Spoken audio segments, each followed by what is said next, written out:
over $2 billion have been paid out to food stamp recipients in error last year. My name is Matt. I'll be talking to you about use and abuse of food stamps in our country. How many of you agree that there should be a limit put on food stamps for the American public? Okay, so the program that they have, it's not called food stamps anymore. It's called the Supplemental Nutritional Assistance Program. There's nothing wrong with using food stamps, or the food stamp program, or the SNAP program as they call it. I have a lot of people that I know who've used it in the past. I know some people who are using it currently today. The problem is when Americans continue to use it even when they don't need it anymore. Say their funds have increased, but they choose to mess with bank accounts to show that they're still making less money than they really are, because it's a program that's really easily defrauded by the American public.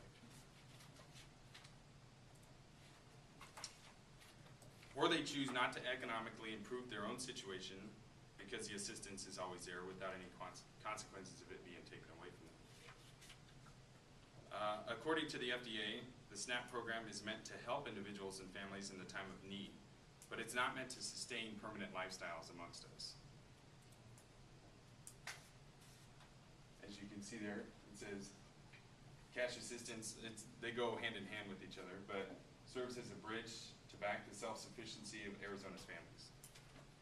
In 2009, there was a stimulus created to suspend any work furthering requirements for food stamp recipients, thus creating an incentive not to move up in the workforce or attain higher education, leading to the dependency of our society on the government more so.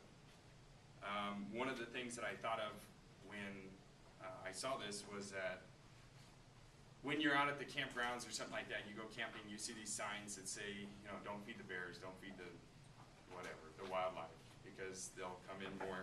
Obviously, bears will eat you, so you try to keep the bears away. But it's also to stop a dependency of those bears coming into the campgrounds to eat food that are, you know, trash that's thrown out by people, or bait piles that are left out by hunters or whatnot. They become dependent on this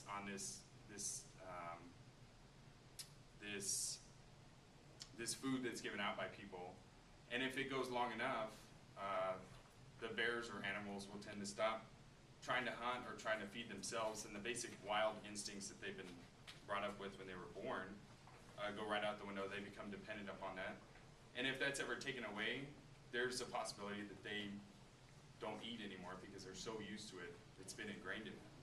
And this is years of doing this, but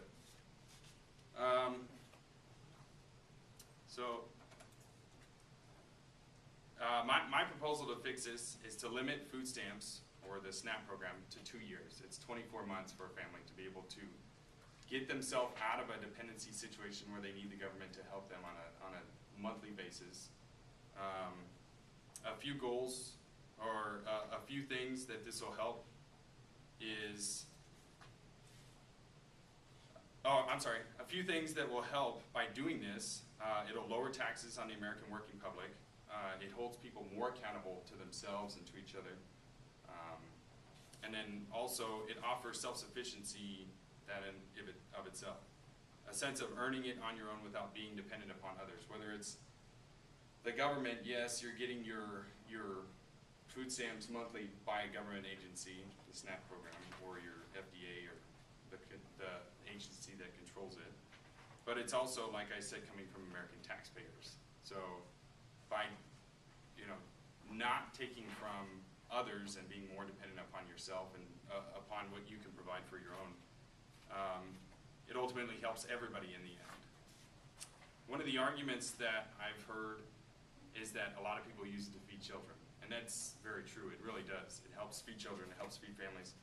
But at the same time, one of the programs that I don't hear being brought up on a basis when people make this argument is the WIC program, which I don't know if you know what WIC is, but it's another subsistence program where the WIC stands for Women, Infants, and Children.